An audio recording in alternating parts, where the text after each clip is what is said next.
Я Михаил Пастухов, в прошлом судья Конституционного суда, доктор юридических наук, профессор. Считаю, что в настоящее время пришло время каждому гражданину Республики Беларусь принять участие в управлении делами своей страны. И для этого у каждого из нас есть право высказать свое отношение, кто может быть руководителем нашей страны. Сейчас такое время, когда голос каждого может быть подсчитан, учтен и станет основой для будущих разбирательств, если такая возникнет необходимость.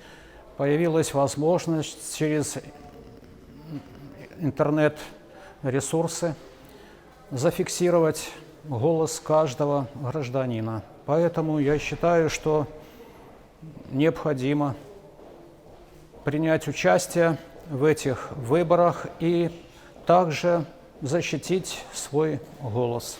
Для этого нужны наблюдатели, которые будут обеспечивать свободу волеизъявления, а также будут содействовать тому, чтобы голос каждого был учтен.